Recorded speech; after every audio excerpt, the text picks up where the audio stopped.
kabla sijazungumza maelekezo tu leo mchana huu ambayo yatafanyika na yanaweza kufanyika kwa siku zote za usoni na mengine tu baada ya muda.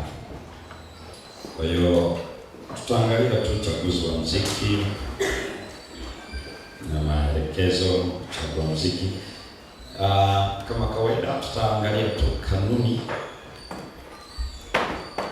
alafu pia tutaona kuna mambo ambayo yanahitajika, ambayo ni kanisa wanahitaji kufanya, kwaya wanahitaji kufanya, kwa sababu wana nia na Mungu atawasaidia kufanya. Kwa hivyo hayo ndio nitakayo shiriki nani mchana huu wa leo. Lakini kwanza maswali katika haya tuliyopitia, nikipata majibu yake tashiriki nani. Nikisema hilo ngoja nikalifanyie kazi, nitalifanyia kazi. Maana yake ni kwamba huenda nisiwe na jibu vizuri kwa wakati huu, lakini nione mara ambao wanataka waulize maswali kabla hatujaenda kwenye hili somo uchaguzi wa muziki,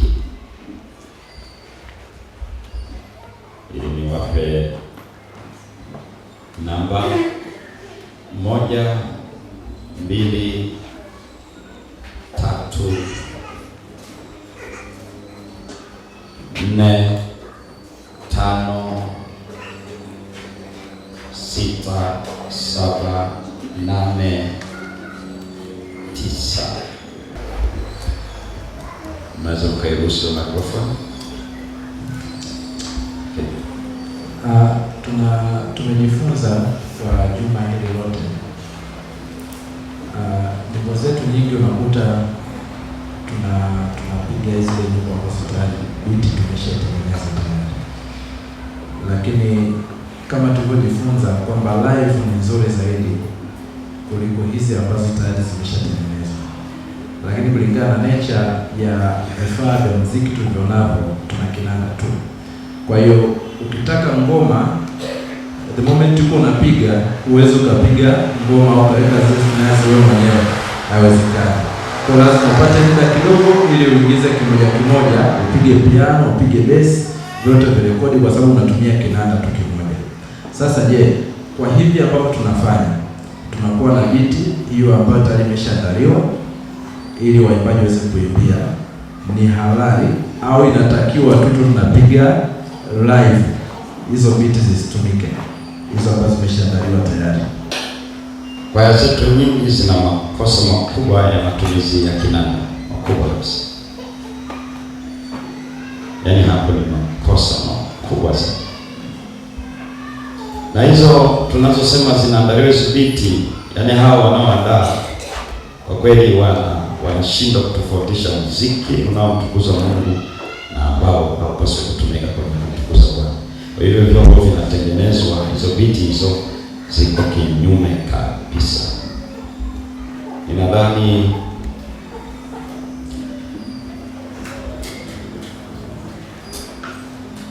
hiki ni kitu ambacho kanisa linapaswa kufanya maamuzi. Wanaopiga hivi vyombo waende wapate elimu. Tatizo liko hapa. Hakuna elimu hii nzuri ya kushughulika na hicho kinanda. Na unajua hicho kinanda kina kila kitu. Akikihitaji Bob Marley wa leo atapata anachotaka. Ukimchukua huyo anayezungumza muziki ya Tanzania atatumia na kiko kila kitu. Bahati mbaya watu wetu wengi kwa sababu kutokuelewa wanatumia hiyo kitu. Kwa hizo biti zinazotengenezwa ukiuliza nani ametengeneza biti, hauhitaji kuendelea kuuliza hiyo biti itakuwaje. Kanisa linapaswa kufanya maamuzi ya kupeleka watu wa Mungu hawa wajue kugusa hivyo vyombo. Na wako ambao wameshachukua hatua kwenye kanisa hili. Upo mchakato wa hiki chuo kikuu kuanzisha muziki, bado wanaweka mambo namna fulani kwa sababu hitaji la kanisa, lakini kabla haijaanza bado tayari kanisa limechukua hatua, linapeleka watu kile chuo cha Bagamoyo. Sio, umesikia? Na tuna watu ambao wametoka kule wameachana kabisa na vitu hivi, wamekiri ibilisi anachofanya. Na niombe kanisa la Buruka liwapeleke, kama mna nia njema kabisa, muone namna gani pamoja na hawa watu wanaohusika na muziki, namna gani waende wajifunze. Watakapokuja watawaambia ni kweli. Na ndio maana kwa sababu hizo biti hizo ambazo kwa hakika hazifai popote mbele za Bwana, hazifai popote, ukizizima hizo biti ndipo unagundua wapigaji wengi hawajui kupiga kinanda. Sasa zikishaingizwa zile biti, ninabonyeza hapa, nabonyeza hapa, kidogo tu nagusa basi. Lakini yule anayefahamu hicho kinanda na anajua kina zaidi, ndio maana nikasema hilo ni option ya kwanza kabisa muhimu ambayo tunahitaji kutumia. Hivyo vyombo vyote, gitaa, nini, vinahitaji vyote hivyo, lakini vinahitaji elimu ya kuvipiga basi. Kwa hiyo mimi hapo ninachoweza kusema ni kwamba tunahitaji elimu, tunahitaji kwenda kujifunza, na tutapiga hilo vyombo vizuri na tutaelewa mambo ni kweli. Tunahitaji elimu hiyo. Ninaelewa kwamba wameshaenda, wamesharudi na wanavyofanya sasa. Hiyo moja. La pili, katika hilo kwamba unakuta tuna hivyo vyombo sasa, kwa sababu vinaweza vikatengenezwa moja kwa moja kwa biti. Hakuna mahala popote kwamba uimbaji lazima uwe na kile chombo ambacho huna. Hatuna mahala popote kanuni hiyo, kwamba kama mimi sina hiki chombo sijakamilika kwenye muziki. Hakuna mahala popote. Na ndio maana mtu akiimba akitumia kinanda, akiimba akitumia violin, akitumia gitaa, kila alicho nacho, mradi tu kanuni ni moja, anajua kukitumia kwa matumizi matakatifu. Vile vingine ambavyo havipo, huwezi kusaka kwamba nikipata hilo ndio muziki unakuwa mzuri. Hamna. Kama umekwepo katikati hapa, muziki ni muziki tu, hata kama hauna vyombo. Kwa hivyo tusitafiti kwa mfano ni tutafute hiki nipate hiki ili uwepo muziki hapa, ila hiki bado nilicho nacho nikijua kukipiga, bado muziki kitasindikiza muziki vizuri, na chenyewe kitaonekana kinafaa kuunga sauti zilizo hai kwa ajili ya kumtukuza Bwana. Vitu vyote vinamtukuza Mungu. Sasa namna gani huyu anayopiga vinaweza vikafaa? Kwa hiyo ndicho hicho, kama tulivyoona jana, kwamba kwa sababu ya challenge hizo hawezi kupiga tu kwenye kinanda kinavyohusika, basi inabidi atengeneze beat ambayo madhara yake ni kwamba kama tulivyoona hizo beat zenyewe zinapata challenge mbele za Mungu, na zinatuletea shida kwa sababu zinatufanya kufungwa na minyororo ya adui. Lakini jambo la pili ni kwamba unakuta chombo ndicho kinaongoza anayeimba, badala anayeimba ndio akiongoza, kwa sababu hata kama anaimbisha kwaya hawezi kufanya tofauti. Hawezi kuambia waimbaji wafanye tofauti na mwendo wa wakati huu, kwa sababu anasukuma na beat iliyowekwa. Ndio hiyo challenge ambayo ipo. Kwa hiyo kuna mawili ni namna hasa tukishafahamu muziki mzuri ni huu, na namna ya kupiga vyombo vinavyo muziki kweli hivi vyombo, maana kama tunahitaji elimu. Lakini kama hatujapata vyombo vya muziki ni vingi sana sana. Hata nilipokuwa Maxwell Academy siku moja hapo Nairobi, iko kwenye eneo la ECD, wana shule ya kusema muziki, ni sekondari nafikiri, ambayo iko hapo kwenye division kabisa, division hapo kanisa. Wana vyombo vingi sana, lakini wanavyovipiga ndipo unajua kwa nini ni muhimu elimu ya vyombo, elimu ya muziki. Kwa hivyo sisi tunapokuwa na kinanda ni sehemu mojawapo, lakini bado kinanda hicho ndio very complicated, kinahitaji elimu ya kukipiga kama ilivyo gitaa kuipiga, ilivyo violini, ilivyo chombo chochote kinahitaji elimu hii. Lakini kama hatuna hivyo vyombo, hiki nilicho nacho kinaweza kuwa company, kwa sababu vyombo vina company, vinasindikiza ile sauti iliyo hai. Kwa hiyo hata kama isipokuwepo vingine, bado kinachomata mbele za Bwana ni hawa wanaoimba, waimbeje.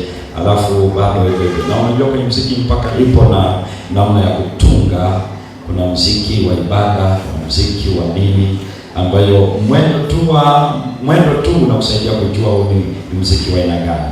Kwa hiyo kuna mambo mengi ninajua watu wa Mungu wakienda, na kwa sababu wana nia njema na wamejifunza kutoka kwa wenzetu waliokuwa wametutangulia, tukafahamu hivi tunavyopiga. Kwa hiyo ninajua wakaenda kabisa darasani na watapanuka zaidi na watakuwa wenye ufahamu sana. Mimi hapo ushauri wangu ndio uko huo, kwamba watumie tu hivi vilivyopo, hata kama vile vingine havipo, na bado elimu inatakiwa namna ya kutumia hiki, kwa sababu kinanda ni teknolojia ya juu sana ya matumizi ya vyombo vya muziki. Ni kimoja hivyo, lakini unaweza ukapata vitu vingi kwa wakati mmoja. Kwa hiyo vinahitaji elimu. Asante Pastor, kwa namna tulivyojifunza, tumejifunza huduma ya muziki kuwa ni takatifu, na wanaopaswa kufanya hivi pia wanapaswa kujitakasa katika hiyo huduma. Tumekuwa tukiangalia mara zote kwa mwongozo wa kanisa, wanakwaya ya kanisa huchaguliwa kutokana na ushirika wao, ya kwamba ili au mwanakwaya lazima au mwimbaji lazima awe na ushirika. Lakini kwa vijana nao ni waimbaji, hawa wanaimba kutokana na idara, kwamba ni umri wao na waruhusu au vinginevyo jinsi ilivyotajwa. Lakini wote hawa ni wahubiri na wanafanya huduma takatifu ya Mungu. Hivi kwa nini kuwe na tofauti ya namna hii?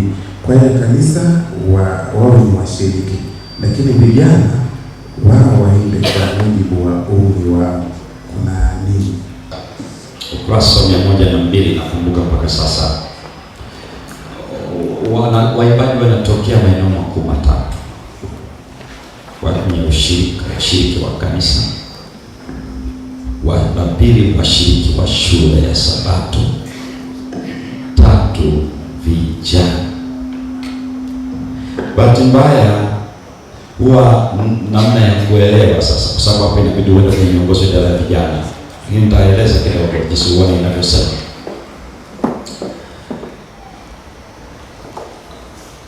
Washiriki, mtu akiwa mshiriki maana yake, kwa sababu muziki ni huduma, ndio maana anapaswa awe mshiriki, na hiyo ndio kitu kikubwa ambacho kinamfanya mtu sasa aitwe kwa mengine, awe mshiriki ili aitwe kwa hatua zingine. Kwa hiyo ndio maana unaona moja kabisa wa mshiriki wa kanisa. Lakini wa shule ya Sabato, kwa maana shule ya Sabato ni hivi, yaani ni kwamba kwa sababu ambazo kwa wakati huu huwezi kuwepo ushirika wake hapa. Si kwamba hataki kuleta, ama maana wengine wanashindwa kuelewa, wanasema ni wa shule ya Sabato, atakaa hapa miaka mingi na anaweza kuanza ushirika. Wale wa shule ya Sabato, tunasikia wa shule ya Sabato, ina maana ya kwamba kuna mambo kadha wa kadha ambao wao wenyewe hawana shida na uletaji wa nini, wa ushirika, kwa hiyo haujafika. Lakini kanisa hilo linafahamu kujitoa kwake na ushirikiano wake na kanisa hili mahali anapoabudu. Kwa hiyo shida haiko kwamba hataki kuleta ushirika, ila kuna challenge kutoka kule na kuja huku, lakini ana nia ya kumtumikia Bwana kwa uimbaji. Ndio maana kanisa linaangalia hilo. Kuna miongozo yake pale, anakuwaje mwanachama, kuna zile fomu zinajazwa, na hizo manaka amekubaliana na miongozo ya idara ya nini, ya vijana. Kwa hiyo ndio maana anaingia kwenye kuhudumu. Sasa kuingia kwenye kuhudumu ndio inakuja tu kwamba ni muumini, lakini si muumini kwa sababu ya hizo zilizomfanya wa shule ya Sabato. Yaani ile ya shule ya Sabato haimuondoi kiumri ama kijinsi. Kwa hivyo ni wa shule ya Sabato, lakini umri wa vijana. Kwa hivyo unakuta anahitaji afanye hiki, ahudumu namna hii, lakini ushirika haujaja, ama muda wake ni mfupi. Sasa hekima inabaki kwamba unamkataliaje na anaonekana mwaminifu mbele za Bwana, na uwezekano kuleta ushirika kama ingelikuwa ni hivi, hana shida nao, ila ni kwa sababu 1, 2, 3. Kwa hiyo maana unaona mwongozo wa kanisa unaeleza, maana kuna factors, kuna sababu kadha wa kadha zinazomkubali huyu, maana ana nia njema kama ingelikuwa hicho kinawezekana, ila hakijawezekana, na hivyo kanisa ni shahidi kwake. Asante. Mchungaji, naomba kunukuu ombi lako la asubuhi. Yaani ulitolea mfano wa matching kwa waumini wa dini 9 wa Kisabato. Sasa na ukatolea mfano, ukikumbuka kama sikosei kwa Jumatano, jinsi ya uimbaji kwamba tutapaswa tuimbeje. Lakini sasa bado nina utata kwamba mfano wale ambassador ambao siku zote tunawaona ni wa imani yetu, wanavyoimba kama wana match fulani, kwamba wao ile ni kosa, ni dhambi, yani wanavyoimba kwa mfumo wao ule, na tunapaswa tuimbeje, kwamba tuimbe tumekakamaa sisi wa imani kwa imani yetu sisi Waadventista wa Sabato. Hilo swali langu la kwanza. Na hapo ni kwamba nimesahau mstari, sijui na nukuu ile fungu vibaya, kwamba kuna mfalme nadhani Daudi alicheza mbele za Bwana, ndio hadi mavazi yake. Sasa au mimi ndo na nukuu ile fungu vibaya. Halafu kingine nilipouliza Sabato iliyopita ulinijibu, lakini sijalizia kwamba kifo kinasababishwa, yaani mimi mwanadamu, maana vyote vilivyopo katika ulimwengu huu ni mali ya Bwana, na mimi nikiwemo, na nikiamini kwamba mimi Mungu ndo atakayeruhusu mimi nikafa, mimi ninavyoelewa. Sasa nilipokuuliza uliniambia kwamba mbingu haishughulikii kifo, kwamba ukanipa mfano, dereva anaweza kuwa anaendesha gari kwa mwendo kasi akasababisha ajali akagonga mtu. Kile kifo kimesababishwa na Mungu au ni uzembe wa dereva? Tukaacha hilo swali kama hilo. Sasa mimi na ukaeleza wanavyofanya uimbaji, performance yao. Wanafanya vile kwa sababu moja tu, rhythm walioiweka. Nanisikia vizuri? Kwa sababu ile rhythm walioiweka inafanya mwili ujongee, hawawezi kupona.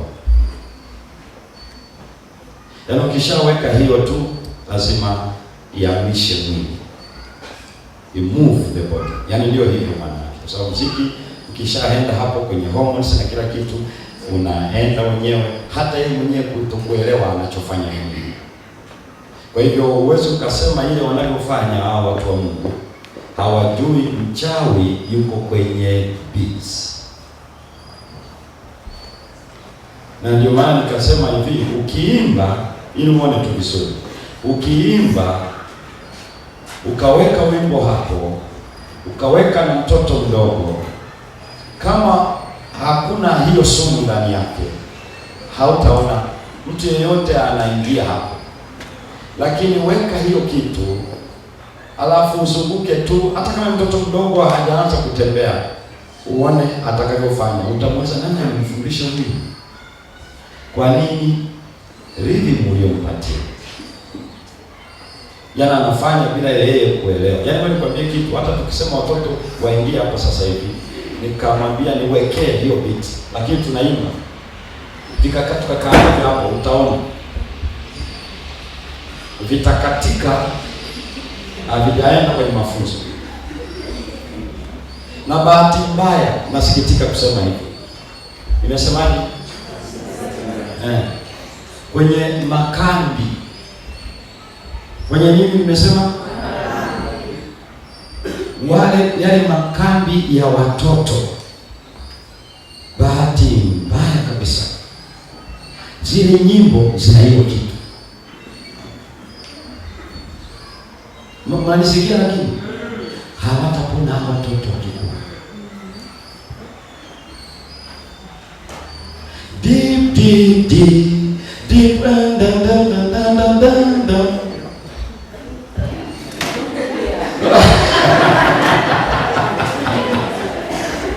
na utaziona hizo deep deep deep buruka, deep deep deep jiro, deep deep, yani unaona kabisa yani wamo kabisa wamo. Na ni hiyo tu kwamba ni walimu wamejitoa kufundisha, lakini hawajatoa hiyo sumu kwenye hizo nyimbo. Hawakutengeneza wenyewe, biti zimetengenezwa na ni za Kiingereza, wametengenezwa huko watu, na kwa sababu hiyo wanaandaliwa. Ni maneno kabisa mazuri, lakini je, unafikiri mtoto anapoendelea kukua na hilo, kesho atafanyaje? Atatofautishaje? Ndio hiyo challenge tuko nayo. Kwa hivyo hiyo kwaya wanaimba hivyo, wanaperform namna hiyo, kwa sababu muziki unawafanya wafanye hivyo. Ukibadilisha tu hizo, hautaona. Kwa hiyo kipiga tu kwetu pazuri, hizo nani anaomba hebu tuunganisha na kile ili uelewe, ujue kwamba, alafu uone kama wewe mwenyewe utaanza kuenda na hiyo. Wala unahitaji kusukumwa na mtu. Wakati hiyo kwetu pazuri.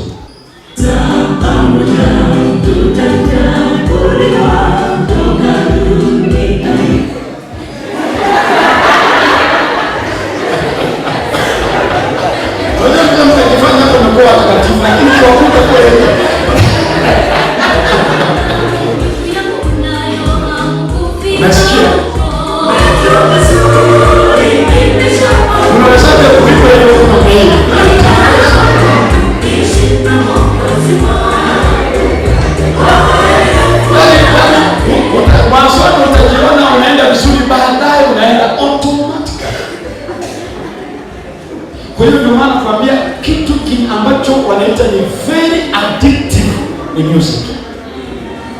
Yaani yenye urahabu, ile ambayo unasikia mtu anasema jari nipatie kidogo.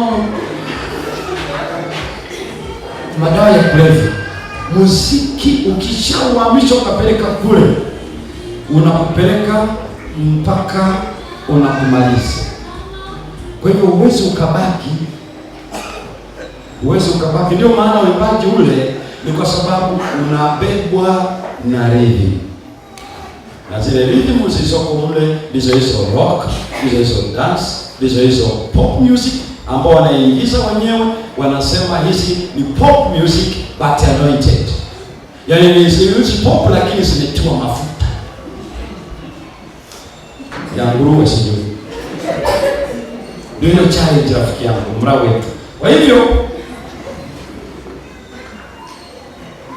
swali lile la pili sema ni Mungu ama ni nani? Nakumbuka nilikuwa najibu hiyo hoja, maana swali lako mtanda wake ilikuwa ni huu kwamba hivi sasa tuombeje? Na mimi nilikuwa naelezea kwamba kinachotupeleka kwa Mungu ni nini? Ni kwamba ninaenda kufa, ninaogopa kifo, ama ninaogopa uhusiano wangu na Mungu usipate shida. Maana tulisoma Marko 4, tukasoma 34-36, tukaenda kitabu kile cha Luka sura ya 23 mstari wa 39 hadi mstari wa 41. Wakati wanamwamsha Yesu, Yesu anawaambia hamuna imani, wakati walimwendea nani? Yesu. Kwa nini? Tukaona mbona mmekuwa waoga? Yesu aliwaambia hivi. Tukaenda Luka, yule mtu anasema wewe si ni Kristo, jiokoe, utokoe na nani? Na sisi. Hivyo ndivyo Luka anaandika akiongozwa na Roho kwamba alimtukana. Tulikuwa tunafuatia tuone tusi liko wapi hapo. Tukaona yule jambazi mwingine akamkemea. Alimkemeaje? Hajamtukana, alimkemea kwa kusemaje? Hivi wewe muogopi nani? Mungu. Wewe si muogope Mungu, wewe unaogopa kifo baada ya kumwogopa nani? Yeye anatusema mimi nimechagua kumwogopa kwa sababu niko msalabani hapa, kifo kinanijia, ila mimi ninamwogopa nani? Siogopi kifo. Ndio tukaona hivi kwamba mara nyingi sisi tukisikia mtu yuko hospitalini anaumwa, tukipewa hapa tuombee wagonjwa, mara nyingi huwa hatuoni mzito wetu tunaupeleka kwenye ugonjwa unaoumwa. Lakini ukweli ni hivi, kama tungeielewa kwamba kila ambacho mbingu zinahangaika nacho ni kwamba hii roho isijiondoe kwa Mungu kwa sababu ya ugonjwa anaofanyaje, anaougua.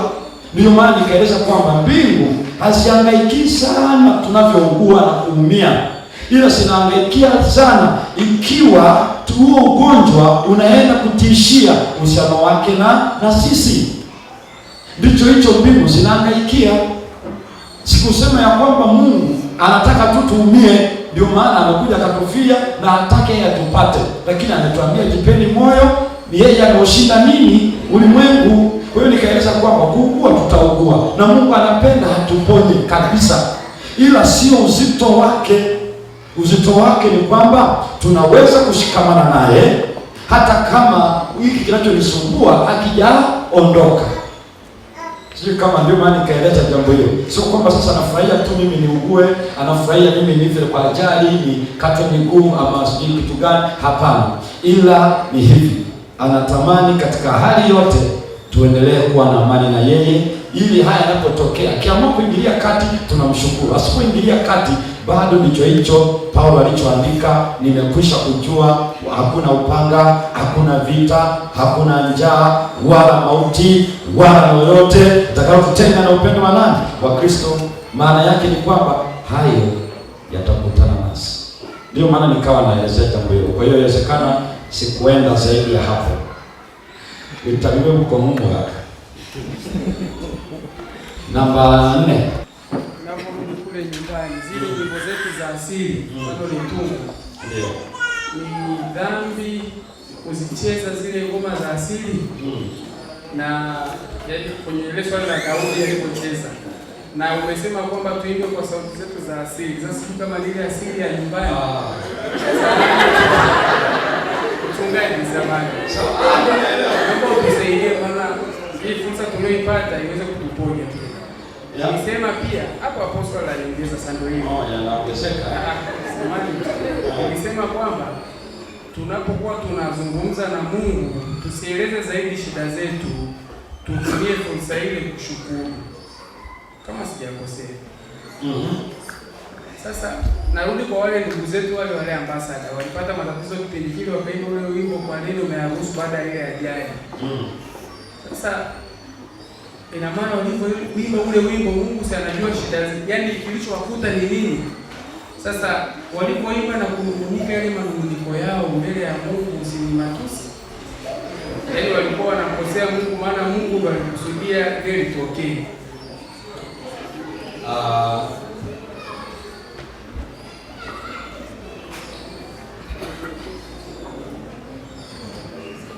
Ngoja nieleze kwanza ni tungu ambao nafikiri ni muhimu sana.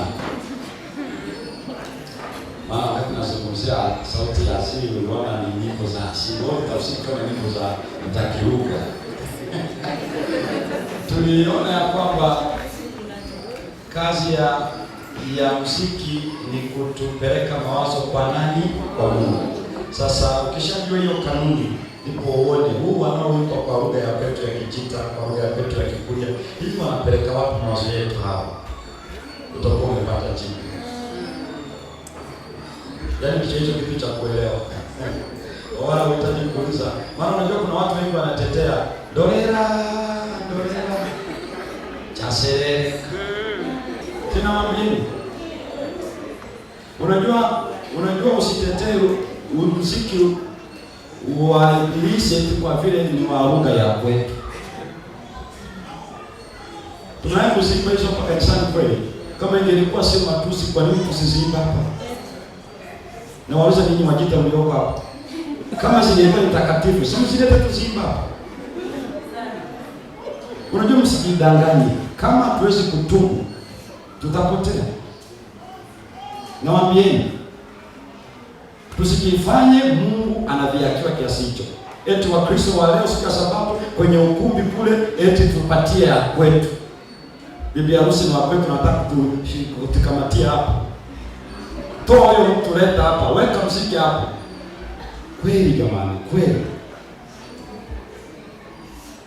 Kweli.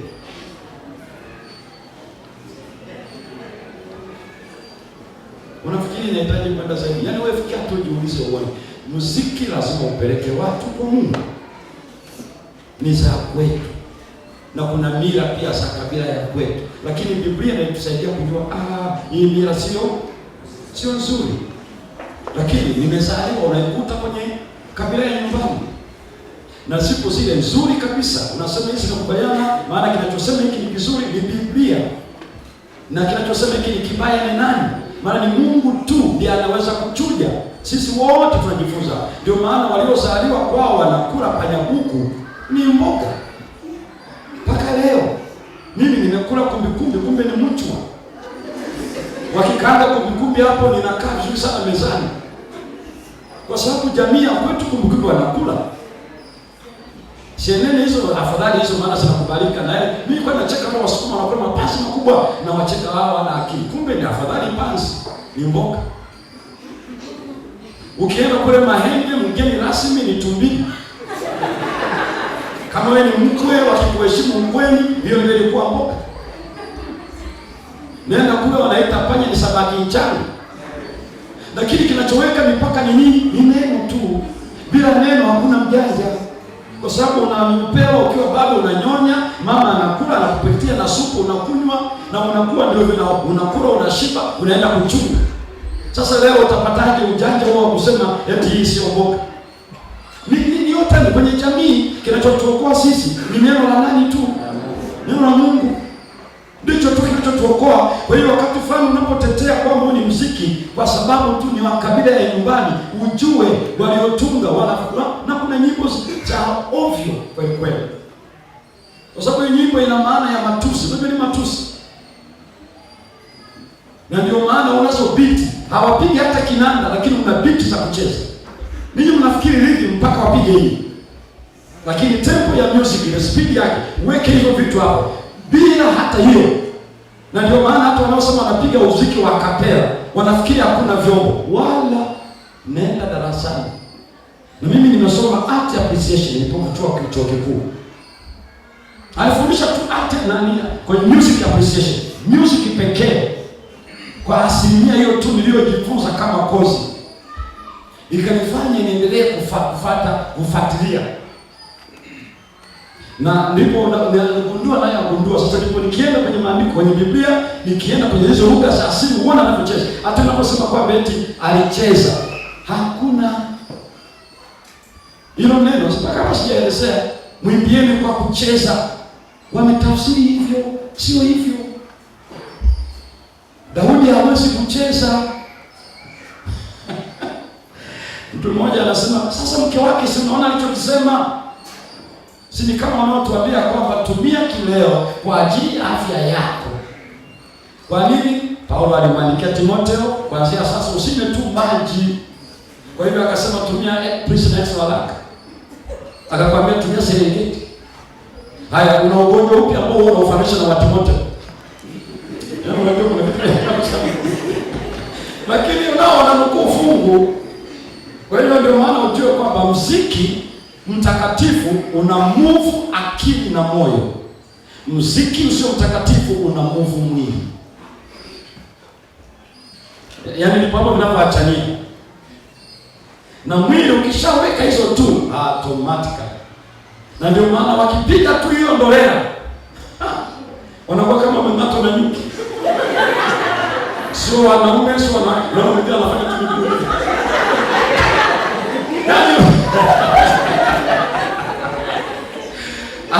Kama ndio msiku uliomlea, ndio msiku uliomkusa, akiwa analeta ng'ombe akisikia ndolera na mnaye. Nilikuwa nafanya kule roli ya kule sehemu za nani kule. Siku moja nilikuwa hapo nikapiga ile randi mla. Niona mwanamke anaacha alikuwa anasonga ugali yuko kule. Watoto shule wanaruka kwenye madirisha. Ile randi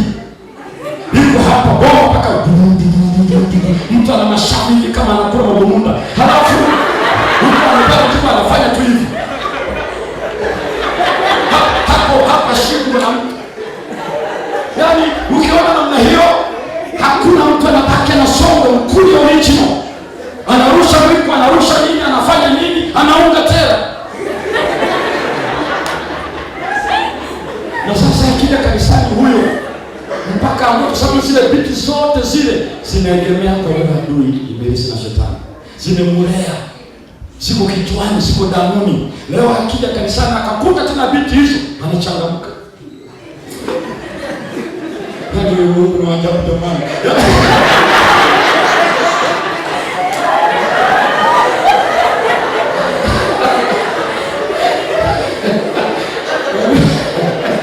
Akizikuta hizo ni mwendelezo. Na ndio maana sisi wachungaji usifikiri tumetokea sayari ya Jupiter. Tumezaliwa kwenye jamii hii na nyimbo zilizotulea ni hizo, kwenye sherehe ndizo hizo. Bwana akaja akatunasua huko, sio kwamba alishamneutralize muziki. Ni elimu inapokuja ndipo inatusaidia. Kumbe kitu hakuna, maana ni kitu kimetulea. Kwa hiyo maana utakuta wachungaji wengine kwenye hili swala wanagawanyika, wanasema haina shida tu bwana, unajua kidogo tu kwa mbali. Sasa kwa sababu amesema kwa mbali, unasikia wanazungumza mbona pasa sema jamani, pasa sema tena mtu mkubwa hapo. Sasa yuko GC na watu wanaamini sana GC yuko Biblia na wamejaa sio hao wajaji. Mimi mwambie hapa, akizungumza kwa sema kutoka GC hapa, anasema haina shida mradi watu angalau kwa kiwango. Unajua kila kitu kwa kiasi. Unajua tena hii sio msiba. Na nimetoka GC. Alafu msimamisha hapa Frank Mbwale hapa anasema jamani, muziki wewe umetoka kule Roria. Unajua usituletee mambo ya nania sokora bora hapa. Wewe anasema mtu wa GC. Yaani siku hizi GC ndio Biblia. Kwa kweli inasikitisha sana. Na mimi nawaambia hivi kwamba hao watu wa Mungu wameitwa, lakini bado nao wana mapambano. Kwa sababu muziki hiyo imewalea pia. Na kwa sababu imekaa sana vichwani, wanaitetea kwa kutumia nini? Mafungu. Lakini kama mlisikiliza vizuri kabisa, hakuna muziki wa namna hiyo ambao malaika wanaunga na kujiunga na kuimba. Hakuna. Ile utapata mapepo watakaoimba na nini. Unajua kabisa wengine wanataka ni asemba, ngoja yawe ya kwangu. Mimi sina mbili. Hata hivyo, kwa mimi niliwafahamu lini? Mnaelewa nilikotolewa mimi? Mimi napambana na njia yangu kwenda. Na mapambano ya kwangu ya kupambana katika vita imani. Kwa hiyo mimi siwezi nikawaambia uongo ili nihukumiwe kwa kuambia uongo. Afadhali hiyo dhambi baada ya kwako, mimi nipambane na zingine, sio za kutokuambia nini ukweli. Kwa hiyo wakija kinasema wengine wakasema haina shida, sawa. Lakini mimi nimewasomea maandiko na yeye akiamua kufanulia muelewe, sawa. Kwa hiyo ndio kilichofanyika kwamba akacheza mbele za Bwana, alafu angalie kwenye Zaburi. Maana anaandika pia, mwimbieni kwa kucheza na kwa matari na nini. Wametafsiri hivyo Kiswahili. Somo la muziki na siku ya Jumatano uligusia jambo fulani ambayo nimeacha katika maswali mengi, swala la hisia. Ukasema tusiimbe kwa hisia. Hili swala muziki huu ambao unazungumzia inaamsha hisia. Na hiyo tukubali ndio vilivyo. Lakini kuna muziki ambao tunaweza tukaimba hata nyimbo za kitabuni, mchungaji. Ukaimba wimbo uniongoze Mwokozi pale hapo sasa. Utakuta mtu mwingine inapeleka huko. Yaani anaimba tu lakini unakuta anatoa machozi. Haimbi na bisi, haimbi na chochote. Lakini unakuta yaani hali fulani tu inaingia ndani moyo wako ukimaliza kutoa machozi. Sasa mtu kama huyo, hebu niambie hisia kama hiyo ni mbaya na kuna pia tusibe kwa hisia. Nisaidie. Na asante, nashukuru sana. Nafikiri ni leo, sabato hii ya leo. Nirudi hapo, nafikiri tutakuwepo nifungue. Ni jibu hivi ninapoeleza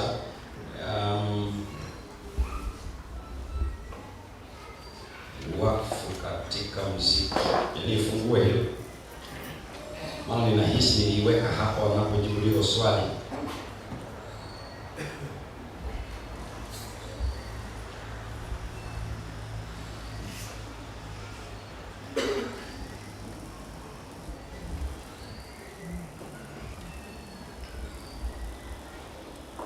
Umeona hiyo namba 2, muziki wa kimbingu unaundwa ili kushughulika na akili na roho.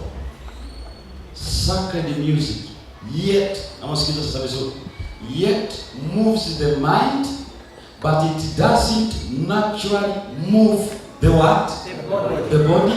Yes, music should be emotional, expressional, uplifting.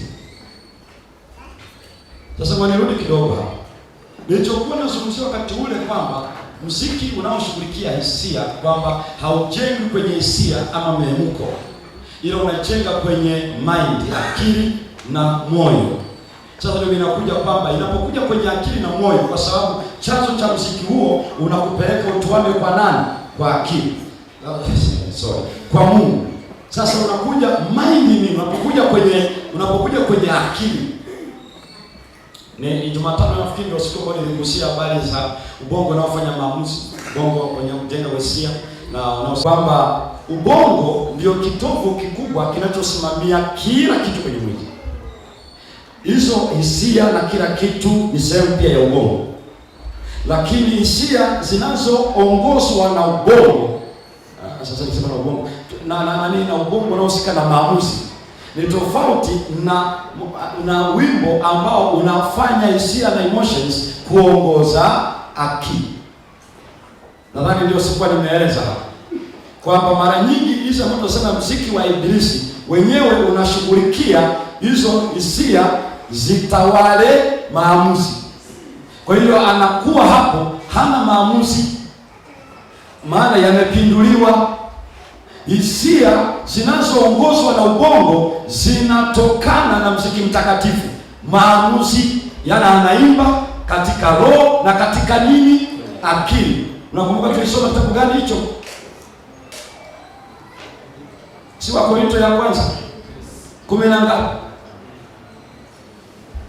Yaani mnafanya nini? Tunakumbuka tu mafungu. Yanasema basi nitaomba kwa akili na kwa roho pia, na nitaimba kwa akili na kwa roho pia. Kwa hiyo hisia hizo, emotions, ndio maana nasema kwamba hizo emotions ambazo zinazokuwepo lazima kama zimetokana na akili, the mind, zitakuwa uplifting, zitakuwa zenye kukupeleka kwa nani? Ndio maana umesema kitu kama hicho. Lakini huu wa kidunia unakutoa huko unanileka kwangu. Unaona tofauti ilipo hapo? Sio kama unanielewa kieleza. Ndio hiyo tofauti. Ukishakuwa muziki wa kidunia unaenda kupindua nia. Ukishapindua nia wenyewe ndio unakaa kwenye kitu cha enzi. Kwa hiyo hisia zinataka kitu cha enzi. Kwa hiyo ikishakuwa kwenye hisia, hapo basi maadili inawekwa vizuizi. Kwa hiyo wakati ninavyoendelea na hiyo muziki ndiko ninavyoendelea zaidi na nafungwa na minyororo. Lakini hisia zinazotokana na akili na moyo ni kwamba ziko ndani ya ufahamu. I will sing with your listening and understanding. Hicho ambacho nasema with understanding. Kwa hiyo ndio maana nimeweka muziki wa kimbingu, sio kwamba hauna hisia, ila zinakuwepo. Music should be emotional, should be expressional and uplifting. Za kidunia haupeleki kwa sababu ni hisia zinazodhibiti nia. Maswali yanayongeza. Somo la muziki sisi tumekuwa waimbaji kwa muda mrefu. Unaweza kuchukua kitabu cha wimbo za Kristo, kama nikamwambia pianist nipigie piano tu asiweke ngoma, na kwanza ninapoimba na kichwa kina biti Mwokozi ndipo. Yaani naona kama ili nisikie kwamba nimeimba huo wimbo, utakuta kwenye mguu hapo kuna kitu kinagonga, mwili una lakini sina ngoma iliyochezwa wala hapa. Je, hiyo inakujaje? Ndicho nilianza jambo hili ya kwamba sisi ni matokeo ya kile tulichoishi. Ukileta sumaku kwenye hiki chumba itavuta vitu vyenye asili ya sumaku pekee, lakini miti mikavu haitavuta. Na ndio maana imeingia mpaka inafanyika kitu kinaitwa, unaona hii tai, si tai unaiona, wakati unaanza kufunga tai unaikodoa macho kwa kweli, unapitisha hivi, unarudisha, unakosoa, unatoa. Kadri unavyofanya hivyo, sababu sijaingia kwenye somo linalohusu ni namna gani kitu kinaingia kwenye akili ya mtu halafu kinaanza kufanyika chenyewe bila hata wewe kuhangaika, bila hata mimi kuhangaika, kinaingia chenyewe. Na sasa lakini kadri ninavyoendelea kufunga, hata TANESCO akikata umeme nitafunga tai kama vile nilikuwa ninaona. Umenielewa tukisema hapa? Ndio hiyo anasema kitu kinaanza na thought, wazo, inakuja action, repetitive. Unaporudia inatoka kwenye action inakuja kwenye habit, mazoea. Kitoka kwenye habit inakupeleka kwenye character, tabia, na tabia inatupeleka kwenye destiny. Kwa hiyo sasa mambo mengine unaweza kukuta mtu anafanya. Tulikuwa na mama mmoja pale nilipokuwa mkao wa school, alikuwa kila akisema nimesema hivi you know you students you must come here early in the morning. Sasa baadaye wanafunzi tukanoti kwamba kila akisema baadaye na kana shanga hajamaliza huko kwenye parade wa wanafunzi wasikia kwa hiyo akajua kwamba washanifahamu. Anasema I know you are listening to hear me saying na nafikia anajikuta ameshafanya. Ndio hiyo sasa. Yaani kwa mfano unaweza kawa unavaa miwani sahihi. Una miwani. Kama ile miwani uliyokuwa unavaa baada ya muda inaregea kidogo, unafanyaje? Unaisukuma. Kadri inavyokuwa hivyo, hiyo kitu inaenda taratibu. Mwisho akili inajua baada ya muda fulani unafanyaje. Yaani unaona uachaku wa akili. Kwa hiyo unashangaa mtu mwingine anafikiri kwamba labda anaona hata kama haijashuka anasogeza. Na hana habari kabisa anafanya hivyo. Kama nimezoea mikono mfukoni, unikiitoa baadaye nimejisahau tu inarudi. Mwanzoni ndio unafanya hivyo kwa kufanyia mazoezi, lakini baadaye inakuwa yenyewe na inakuwa unasikia your unique manners. Na kama inaweza kawa ni mazoea mabaya ama mazuri. Sasa kuyatoa hapo, kwa sababu usipo huwa anajifunza sana wanafunzi kutoka hapo kwenye mazoea mabaya kurudi kule, hapo ndipo kuna challenge. Yupo Roho Mungu na kusudio letu wenyewe na namna ambavyo tunamrubia Bwana, hicho ambacho kiko akilini ndani ya moyo na anaweza kudraw line yeye, ila hatusemi ya kwamba tumwachie Roho wa Mungu wakati anasema fundisheni watu wangu, kwa sababu tumelelewa na mazingira hayo. Ndio leo umetukuza, ndio ni rahisi kuyasema ya kwamba mbona hamna shida jamani, mradi ni hivi, kumbe hatujui sisi ni historia ya jamii. Ndiyo jamii imetuinua namna hiyo. Kwa hivyo hatuwezi kusema haina shida yoyote, mradi kidogo. Anayepima hicho kiasi ni Roho wa Mungu, na hajatuambia msifundishe kwa sababu kila mtu ajijue mwenyewe. Hata ukienda kwenye mavazi watakwambia sasa tuvae zinafika wapi? Nikifanya hivi ndefu, nikifanya hivi ndefu, ninyi nao mnatuchosha. Kwa hiyo nataka mimi nilete rula, mimi nimpimie sentimita. Mimi sikafanya hivyo, ila Mungu atakufundisha kanuni. Na yule Yesu alisema mtu akitaka haya mafunzo kuyaelewa atayaelewa, kwa sababu ukiwa na nia, nikiwa na nia, Mungu wetu anasaidie. Nashukuru sana kwa hilo swali. Namba 5, mchungaji, kwa ajili ya masomo haya nina maswali mawili, lakini nataka ushauri. Ndio. Swali la kwanza, asubuhi ya leo ulifundisha kwamba nyimbo tunazoziimba tunamwimbia Mungu. Ndio.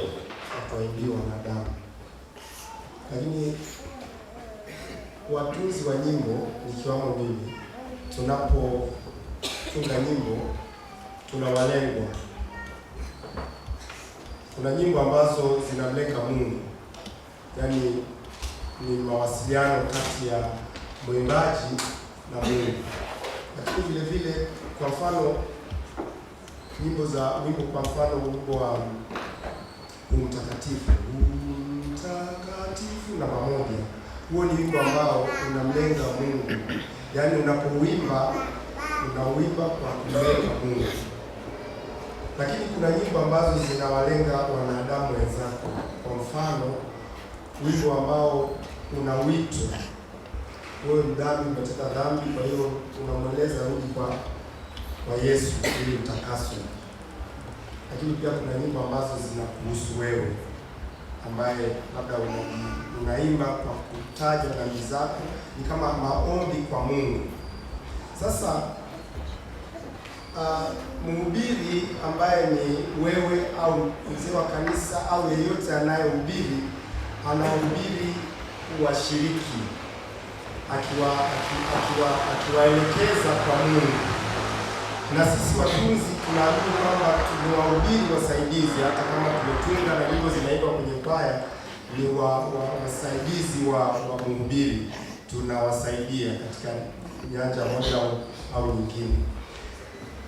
Sasa swali langu ni kwamba kama tunamwimbia Mungu, hatuimbii wanadamu, je, hawa wanadamu ambao kwaya inaimba kwa maelekezo au kutaja, kwa mfano wanaimba wimbo wa ubatizo kwamba ni lazima uzamishwe kwenye maji, kunyunyizwa maji kichwani sio ubatizo, kupewa mkono au barua sio ubatizo. Kwa muono wangu mimi naona kama vile nina mhubiri yule ambaye haelewi, pengine kwa sababu hajajifunza. Lakini hapo awali ulisema tuna nyimbo tunamwambia Mungu. Kwa hiyo naomba unisaidie katika hilo. Hilo la kwanza. La pili, rhythm katika muziki. Rhythm ni mapigo. Ni mapigo.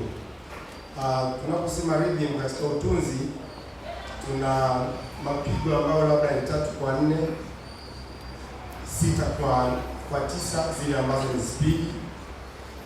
Alafu tuna 4 kwa 4, lakini tuna 2 kwa 4 ambazo ni nyimbo zilizo speed zaidi, na ndizo ambazo zinashinda. Kwa mfano ziko kwenye mahali ya reggae au pop na zinginezo ambazo kimuziki pengine kuhusu kinanda zimeandikwa hapa. Sasa hizi nyimbo ambazo ni 3 kwa 4 au 4 kwa 4 ni nyimbo ambazo kweli zikiimbwa katika kwaya ni nyimbo zisizo na msisimko. Lakini hizi ambazo ni 2 kwa 4 na zinginezo ambazo zina msisimko katika uimbaji, ndizo hizo ambazo umezizungumzia sana. Kwa mfano ni rhythm au tatizo ni mwendo wa hizo nyimbo. Sisi kama watunzi unatusaidiaje kwamba utunzi wetu uegemee wapi? Maana hapo awali umesema rhythm ndipo mahali ambapo shetani alipochezea. Sasa je, tuache kutumia rhythm? Na rhythm ipo katika muziki wowote au wimbo wote tunaoimba. Naomba uweze kutusaidia hapa. La mwisho ni ushauri kwamba wanakwaya wengi wanafundishwa, si watunzi. Labda pengine kwa somo la wiki hii inawezekana waliohudhuria vizuri wamekuelewa na idea fulani, kwa hiyo wanaweza wakajua wimbo ambao ni mzuri au sio mzuri. Ushauri ni kwamba kama kuna uwezekano tutumie walimu hawa ambao wanatunga, maana walimu ndio wanatunga nyimbo na watazitunga katika mahali rhythm 2 kwa 4, maana ndizo nyingi katika kwaya zetu na ndizo hizo zenye msisimko. Kwa hiyo kama kanisa linahitaji kubadilika kwa upande wa uimbaji, walimu wapate semina aidha zitakazoandaliwa kwa namna ya pekee ili wapate kutunga nyimbo ambazo rhythm zake zinakubalika katika kanisa. Asante. Upande wa semina, upande wa kanisa alifanya nini, ilieleza wakati najibu swali hapo, ilikuwa la kwanza. Alafu la swali lako la kwanza, pamoja na maelezo uliyozungumza, ni jaribu kupanua swala hili uelewa. Kwanza, waimbaji hawawasaidii wahubiri. Hapo na waomba waimbaji mlioko hapo wote msifikiri mnapoimba mnasaidia wahubiri. Mnawasaidia kwa lipi? Huyo ana somo lake ameandaa, amekuja hapa leo ndio anakuja kusaidia hapa. Hawamsaidii mhubiri, wanamtukuza Mungu. Nafasi yao, yani sloti yao ya kumtukuza Mungu ni yao, na ya mhubiri nayo ni ya nani? Ya mhubiri. Ninaomba hiyo kitu mnyotoe kabisa. Ni kwa sababu hiyo unakuta mtu anayeshikilia ibada hapa, mwenyekiti anasema jamani, tunaomba waimbaji wamkaribishe mhubiri. Mhubiri ndo anakaribisha, wamsindikize. Ni baadhi ya challenges za uelewa anayeimbiwa ni nani. Kwa hiyo ndio maana waimbaji wanapata nafasi ambayo inaonekana ni dhaifu kwa mawazo ya watu, kumbe sio. Ni nafasi muhimu sana, kwa sababu wanamsifu Mungu na wanaosikiliza wanaungana nao kuweka mawazo yao kwa nani?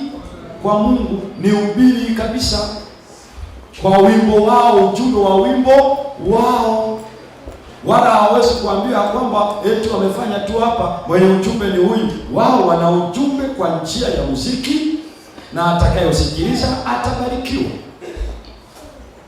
Kwa hivyo hawamsaidii mhubiri, wanamtukuza Mungu, wanamwabudu Mungu kwa wimbo huu. Lakini lugha ya kusema wanamwimbia Mungu kwa kuleta ya kwamba sasa zile nyimbo ambazo siku za utume, ubatizo wa kweli ni huu na huu sio wenyewe. Huwezi ukaona kwamba hizo zinaenda kwa watu. Umesema kwamba zinaenda kwa watu. Nadhani ni namna ya kuelewa neno linamaanisha nini, na nashukuru kwa swali lako. Tunaposema ya kwamba tunamwimbia Mungu, maana yake ni kwamba unachokifanya kile ni kwa ajili ya nani? Ndiye ananena kupitia wewe, na chochote kinachofanyika anayepata sifa na utukufu ni nani?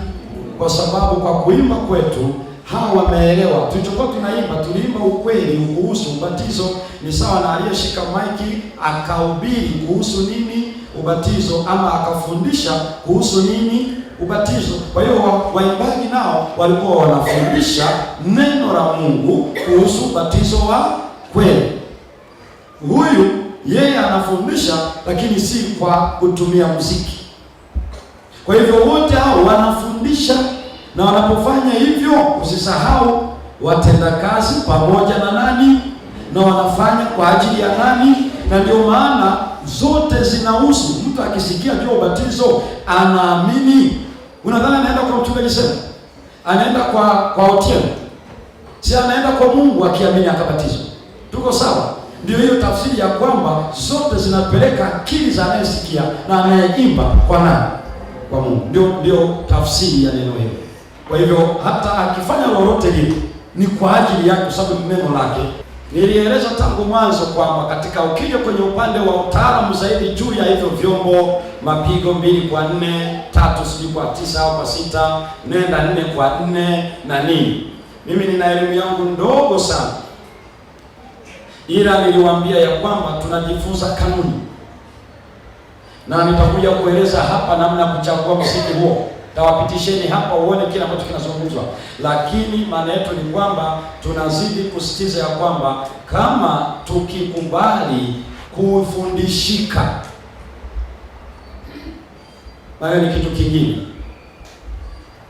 tutaona tofauti bila kujali huyu anafanyaje na anatungaje. Ukienda kwenye vyombo, ndio nikamwambia kwamba mkienda kwa wataalamu wanaoelewa mtaelewa, mtakubaliana na mimi.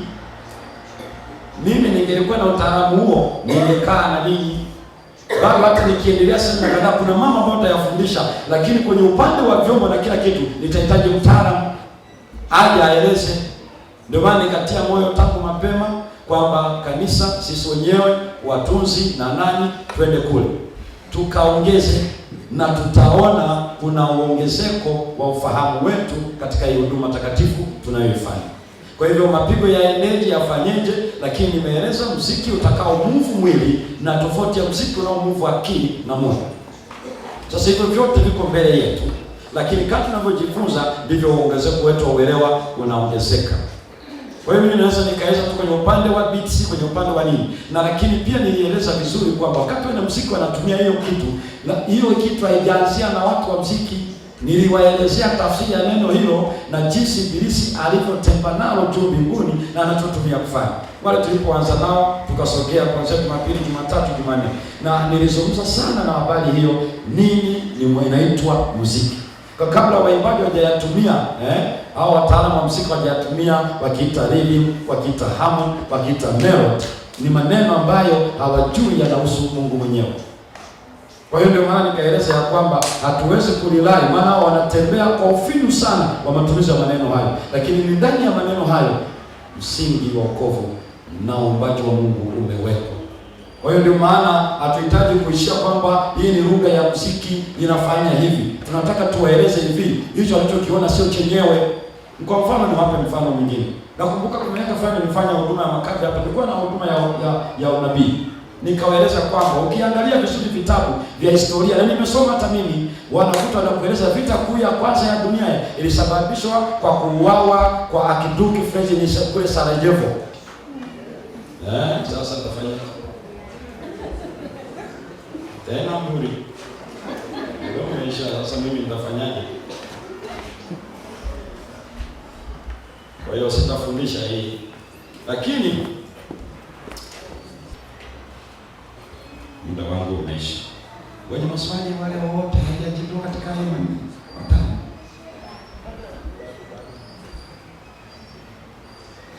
Maana mimi nimekubali, sitaendelea baada ya maswali haya.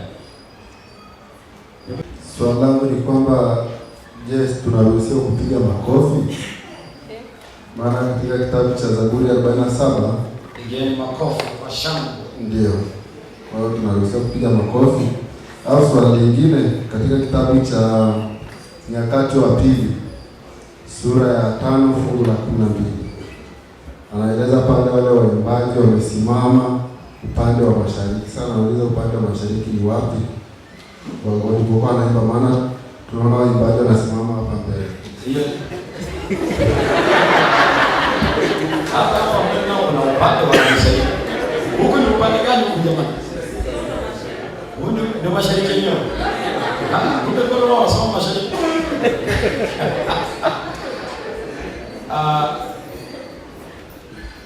Katika teolojia ya muziki na katika kuitikia Mungu anapotukuzwa na anapohuisha mioyo yetu na kuinuliwa kumwona yeye, Biblia inatufundisha tunaitikia amina. Ile ambayo ametafsiri kama makofi, ndio nikasema kuna vitu viko hapo vingi sana na vinahitaji muda. Mojawapo ni makofi, mojawapo ndio hiyo kucheza na yapo mafungu ambayo yametafsiriwa kwa namna hiyo, lakini sio kitu kama hicho. Ni sawa sana fungu moja sema wanawake watangazao jeshi kubwa, watangazao habari njema ni jeshi kubwa. Fungu alisema hivyo kabisa. Kitu Kiswahili nimesema ni wanawake. Tafsiri zina kazi. Kwa hivyo upande wa mashariki ni mpaka mtu kae upande wa mashariki wa yule aliyekuwa anaandika. Lakini bahati nzuri ni kwamba hata hivi karibuni tumesoma kitabu cha Ezra na Nehemia. Maeneo waliokuwa wamesimama ili zile kwaya. Lakini haimaanishi kwamba kuna sehemu maalum. Maana sehemu maalum ni kwenye mimbari.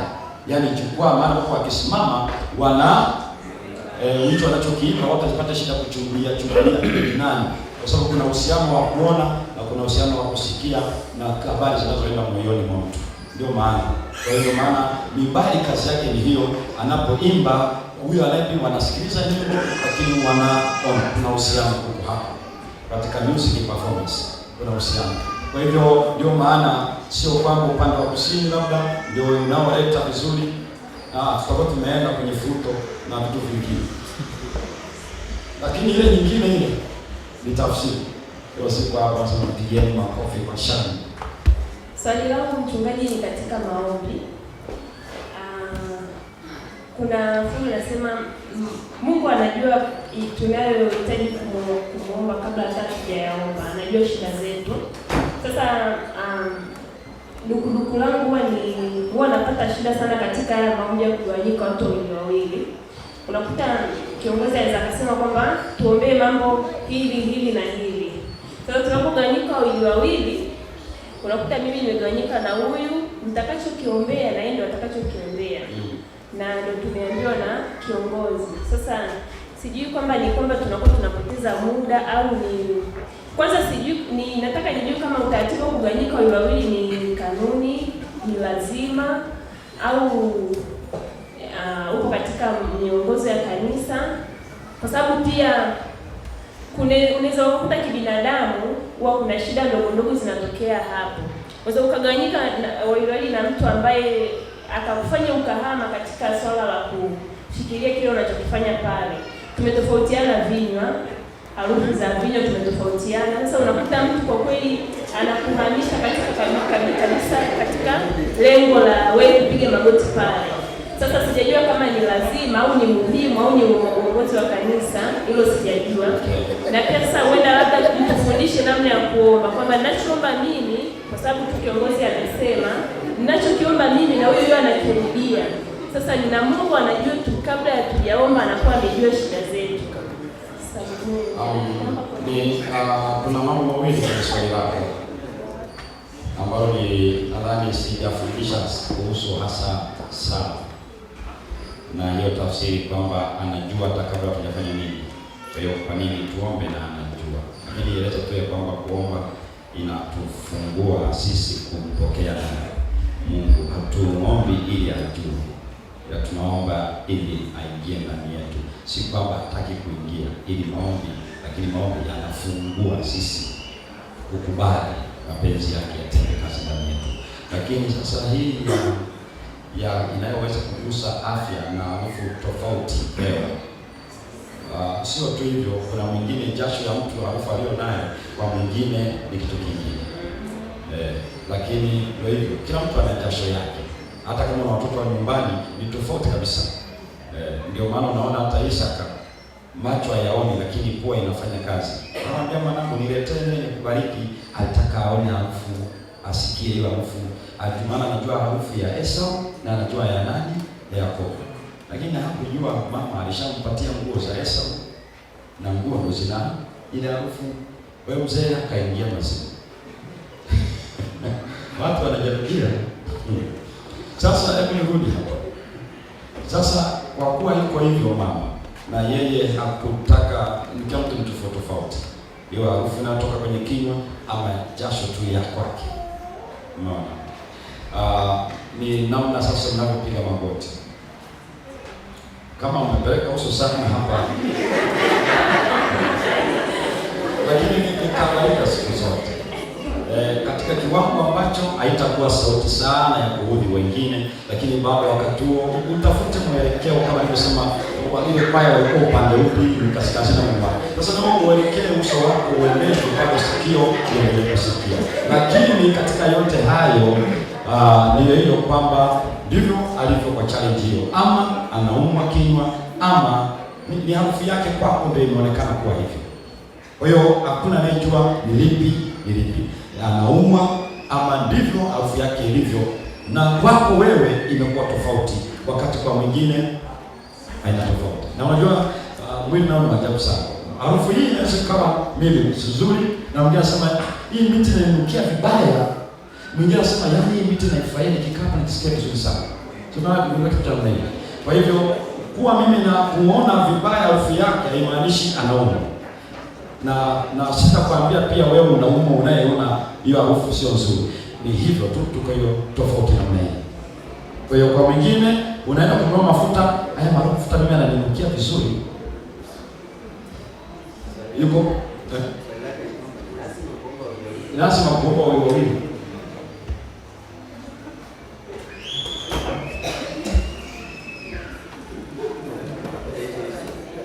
Kuombea hicho ni ninyi mlioamua kuombea na kurudia, lakini mara nyingi unaombea wewe hiki, mimi niombee. Ndio maana ya wawili, kwamba yaliyotajwa tunakubaliana kuombea haya, mimi niombee haya. Haimaanishi aliyesema hapo kwamba kila mtu arudie haya, ila ukitaja huyu haya, mimi nitataja ya mengine. Ni kama ambavyo umetuita hapa watatu mbele na wametajia mama wengine. Ndio maana hata viongozi wanatuambia kabisa sana, utaombea hiki, utaombea hiki. Ni kwa sababu asipotuambia hivyo, utashangaa huyu anaombea hiki na mimi tena narudia hicho hicho. Mungu anarudia. Kwa hiyo maana tufanye, kwa hiyo tahadhari, anatuambia fulani wewe utaombea hiki, fulani, na lakini bado kuna wengine hawaelewi. Wameshasema wewe utaombea hiki, lakini nataombea watoto wa shule, taombea na wao wapi, ndio afike huko walipomuita. Sasa tutafanyaje? Tuwastopisha?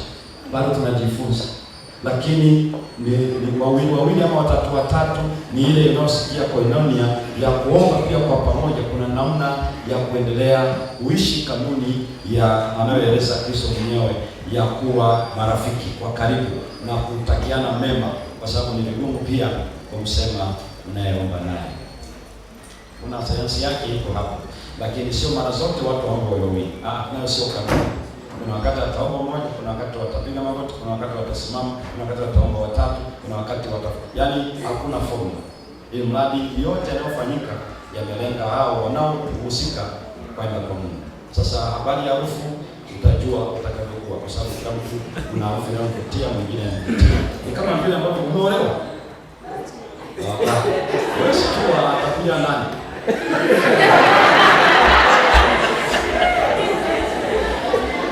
Inawezekana ikawa ni harufu ya kinywa ama ni harufu yake tu, kwako imekuwa si wenyewe.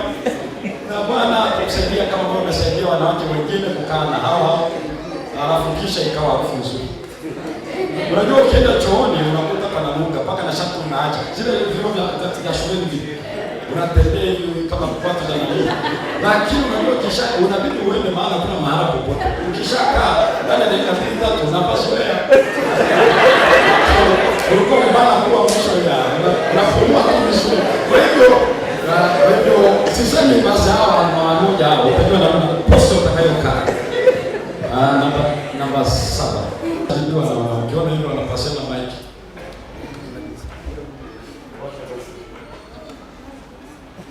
Ndio wa 9 huo nadhani atakuwa ndio mwisho kwetu. Yule mwambauda yule.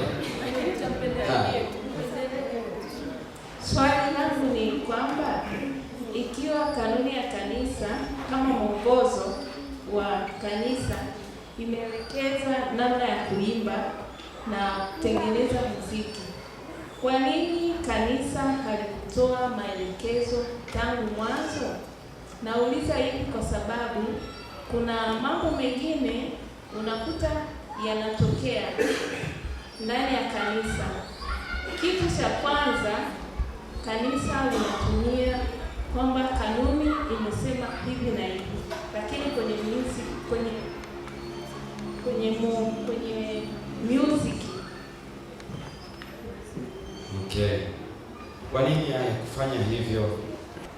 Hayo ya nyuma hata sina jibu. Ila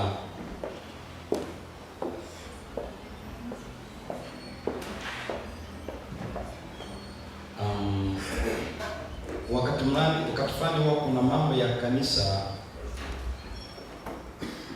ambayo yanachukua pia mawazo ya viongozi kwa msukumo wa utume ama aina ya utume uliokuwa wakati huo, na ni rahisi kabisa kutoshughulika na huko. Lakini jambo la pili, ishu ya muziki ni ishu nyeti kweli sana na inajeruhi.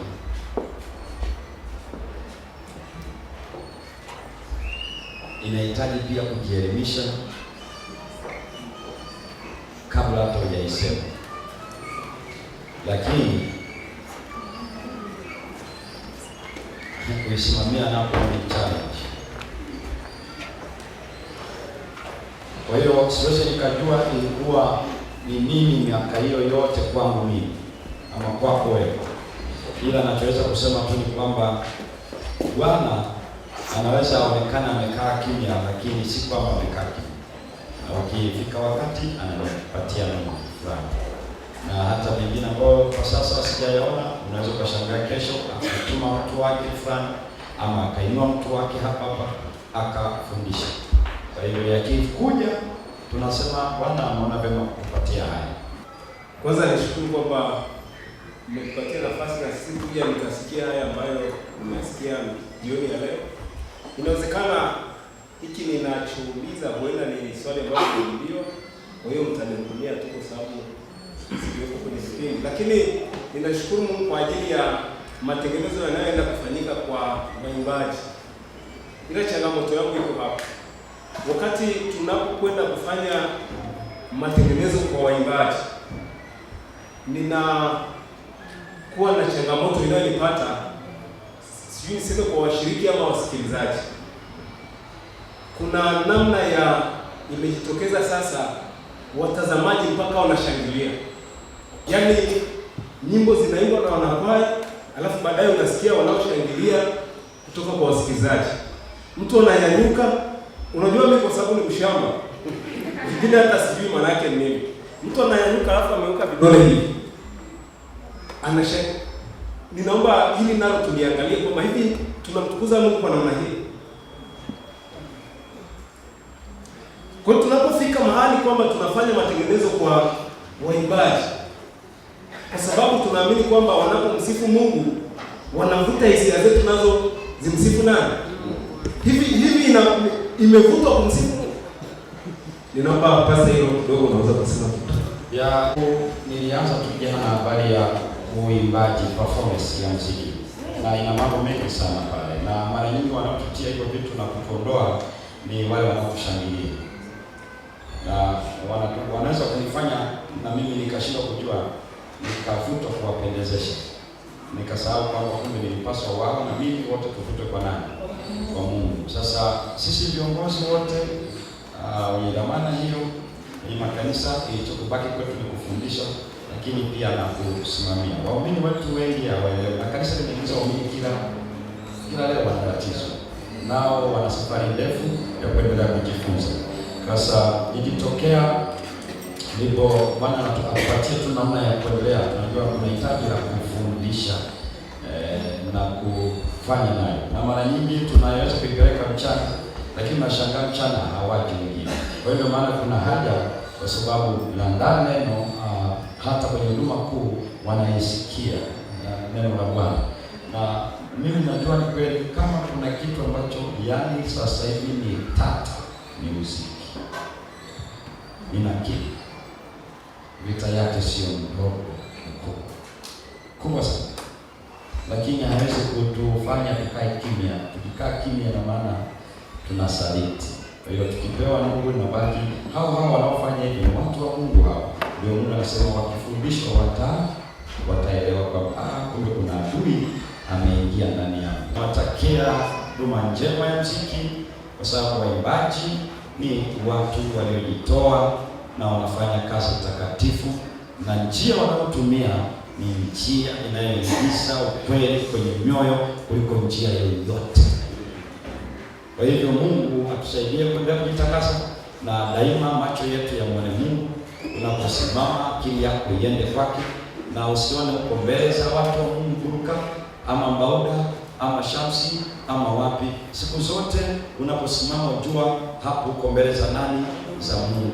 Itatuokoa na adui wa roho zetu.